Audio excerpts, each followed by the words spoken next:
I'm John Maher, founder and CEO of 360 Property Group, and welcome to the Inside Development podcast.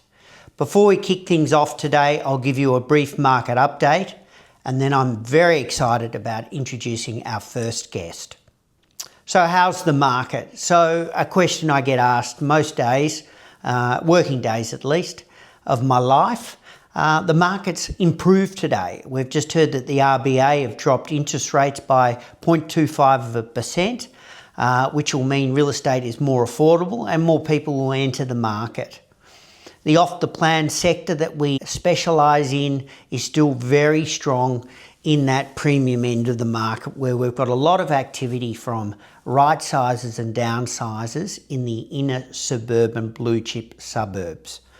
Developers are still finding it hard to make more affordable developments stack up. However, we are seeing interstate investors bottom feeding in the market and buying residual stock, mainly from New South Wales and Queensland. So now let me introduce our first guest. Today I'd like to introduce Danny Ciarma, founder and director of Urban DC, who I've had the pleasure of knowing for 30 plus years. We originally met when you were working for the Docklands Authority, right, Danny, and later on in your career, you were with Maury Swartz, teamed up with Tim Gurner, and more recently, you have founded Urban DC, and we've done a lot of successful projects together.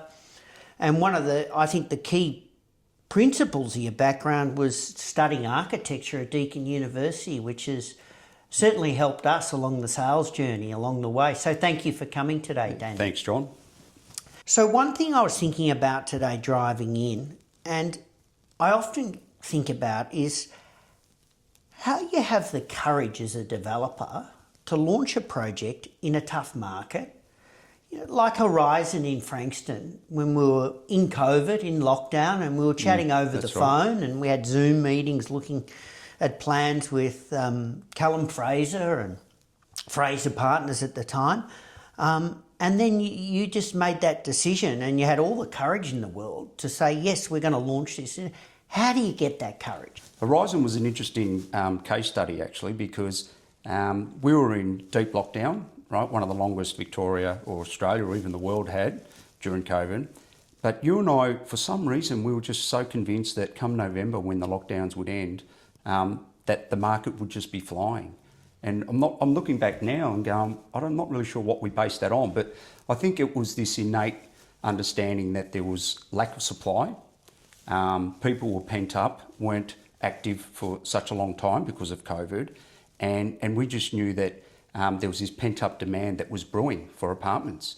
And if we were in a well-located, site or location, we knew that those apartments would do well. So it was a big plunge, really, and Horizon particularly because Frankston was untested. Oh, it was absolutely untested. You look at rates per square metre, and we were aiming for sort of 20% above what had ever been achieved. So, it still perplexes me today. You're launching projects and you're setting new benchmarks because you've got to make them work to cover the construction costs that have been so rapidly increasing. And, guys like yourself who have got incredible experience say, no, we're doing this, we're confident, and you've got this incredible confidence. And yeah, well, look, it's one of the traits a developer has to have, and that's vision, right? And you don't just wake up one day and say, oh, this market's going to be good. You look at all the indicators, right? You look at interest rates, you look at supply and demand, you look at the location, and you put all that together and you take that information and from several different resources. One is yourself. You're very close to the ground. You understand what's going on with different projects. So you piece it all together. But yeah, Horizon in Frankston was a really interesting one because there was no market to base it on. We just made up a price list and we just hoped that it was right and it was based on a feasible, feasibility that would work and stack up. But even during the sales process, we were able to raise the prices dramatically because it just started selling really quickly. So we knew where to find the level of that pricing. But yeah, it's sometimes you just have to take the plunge, and I think that's what makes a developer a developer. If you can't handle those risks, then you probably shouldn't be developing. That's right. We're in a way, we're a bit mad. You are, and you've got, you know, incredible courage, like a lot of our clients in this market. But I think that courage often comes from confidence gained over a period of time, and being in the industry for 30 plus years, and understanding the market and what drives the market, and understanding, okay, well, hang on, there's a lack of supply, there's an opportunity in this market, there's a crack. Let's exploit that crack in the market, open it up, and the buyers will come through. And, you know, we often spoke about Frankston, and traditionally, as you said, I said, you know, I asked you the question, there's never been luxury product in Frankston. It's always been sort of affordable price point product. And you said, no, there's a very sophisticated cohort, a local business people. And it was funny, you made me go to that breakfast at the footy club that day.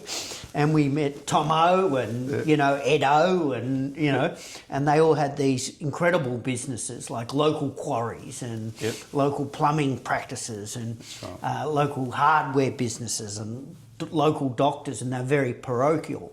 And they were our customers, and they loved the fact that you were providing something for the first time to them. So that's right. That's right. That was amazing. And I suppose one of the things I really enjoy about working with you, and this is sort of leads to my next question, is you go to the market with the best intentions, and you do the research and you ask all the experts what the product should be.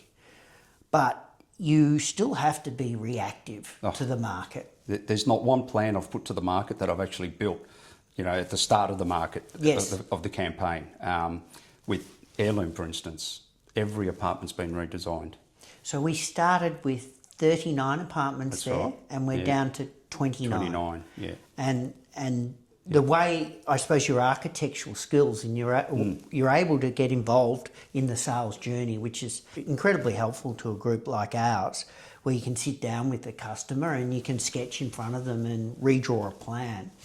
And it's amazing. Have you seen any trends sort of develop in those markets where you're dealing with right sizes or downsizes in terms of product design? Look, it's interesting. It's the usual list of things, really. You know, it's the kitchen's very important, a well-equipped kitchen.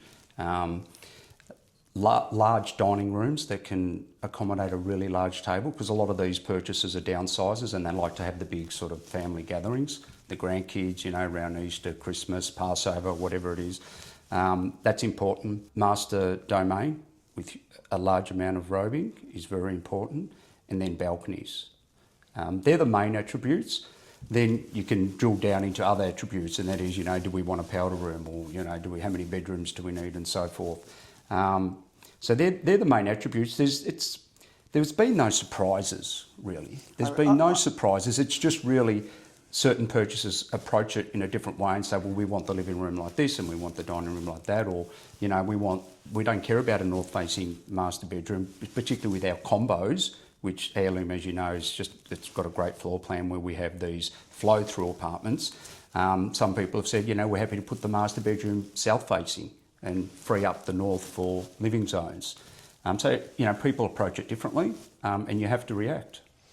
So I'm going to ask you some specific questions then, based on our developer audience. So a balcony, how deep should a balcony be? Oh, look, 3 metres. 3 metres. 3 metres minimum, I think. And in terms of a master suite in this sort of premium end of the market, how many lineal metres of robes do you space? As many as you can get. Yeah. What's a minimum? Minimum, I think, should be 3 metres for him and her. Yes, right. I agree. So with that. 6 metres. 6 lineal metres. Yeah, I think so. Yeah. But you know, it's interesting. Different people have different approaches as well. Like some empty nesters buy a 3-bedroom, but they know they only have the grandchildren over once in a while, right? So they know that the robes in the 2nd and 3rd bedroom are overflow space, right? So there's a bit of that going on as well. But yeah, I think generally speaking, 3 and 3. And it's interesting because I've learnt this from you and others over the years, the way you position that 3rd bedroom, so there is a an ability to create that merger into the living room and convert it into a den. The flexi room. Yes. Yeah, is that's very important. Yeah, separate sitting room or a sewing room or art and craft room.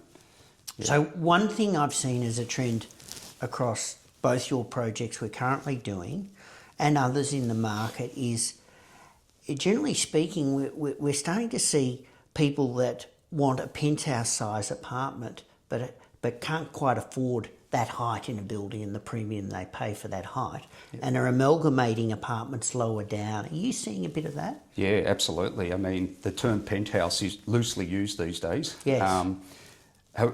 Heirloom does have a true penthouse. So that, the true meaning of the penthouse is one apartment on top of the building, and Heirloom has that. But we tend to call other large luxury apartments that exist on the second level, the third level, we call them penthouse style apartments. Yes. Because they're as big as penthouses and as luxuriously fitted out as a penthouse. In Heirloom, we've got combo apartments, which are the size of penthouses, like 350, nearly 400 square metres on level 1, level 2, level 3, right? And level 4, all the way up actually on every level. And as you know, even with Horizon, we had combo apartments which were just as big as the penthouses on the upper levels, on levels 2 and 4, right? So it's really, look, it is the affordability thing. Some of my purchasers, particularly in Frankston, actually specifically chose level 2 and level 4 individually to combine those particular apartments because they had this, they lived on Oliver's Hill and they knew what level that they were looking at on the bay and they wanted to replicate that. They didn't want to actually be higher up. Right? So that's a choice. When it comes to Heirloom, I think it's a choice of getting more for your money. Right, the lower down you are, the cheaper it is. Yeah. Because you don't get as many views. And interestingly, even at Heirloom, the lower down you are, the more meat you have in the apartment to use because the building, as it goes up, it steps, right, Yes. due to planning step backs. So some of our great apartments existed on level 1, even before the amalgamations, because they were huge. Right? And as they got up to level 3, they actually started to get a bit tighter. So there's all of those things that go into it. Now, one last thing before you go. Where do you see the market with interest rates coming off today? Where do you see the market moving for the second half of the year? Yeah, that's an interesting one. I mean, the market, lower interest rates will definitely create a positive sentiment in the market. Is it going to... the only market that exists at the moment is the owner-occupier market, right? There might be some investment-driven market that with sales happening interstate. I'm not in that space, but I don't think it's a huge space to be in at the moment because that's a difficult space because you have to get a certain rate per square metre to make anything stack up. And that automatically pushes you into the luxury owner-occupier style apartments, right? You have to be getting 16,000, 17,000 plus now a square metre for anything to stack up. And I can't see investment-driven product in that sort of rate per square metre zone. You can't produce it for that. You just can't. No. Right? So, and that's the market that is... There's demand, but you can't supply it at the price point. We just cannot supply it. And quite frankly, I think that's one of the interesting things moving forward. How are we going to satisfy and fulfil that market? I can't see a solution. Build to rent probably is the answer. So watch this space, we'll see. But so interest rates directly affects that market, that cohort of buyer, but yet we can't deliver that product. The cohort that I'm servicing aren't really affected by interest rates. Where they are affected, I think, is in the sales value of their existing home. Yeah. So if they're purchasing off the plan and it's a two-year horizon before they can move in, if they can see the value of their home going up, it gives them a lot of confidence. Yeah, so I was getting to that. Yeah. So the interest rates will help all of us developers that are doing the exclusive sort of luxury product in the sense that it will create positive sentiment.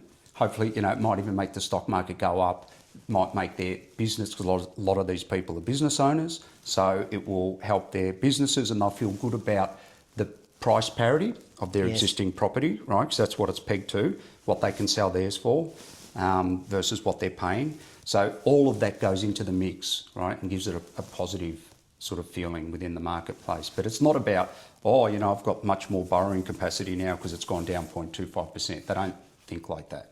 And it's interesting, we spoke about this with the stamp duty relief that the government put in place and now extended for another year. I haven't seen an uptick in sales, or didn't see it when it came in.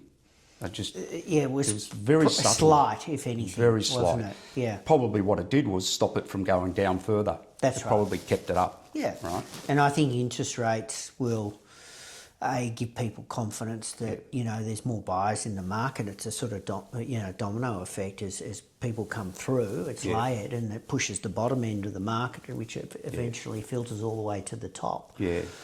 Danny, thank you for being a great client over the years. Thank you for being a great agent. And thank you for coming in today. And mostly thank you for being a great friend. Thanks, John. Likewise.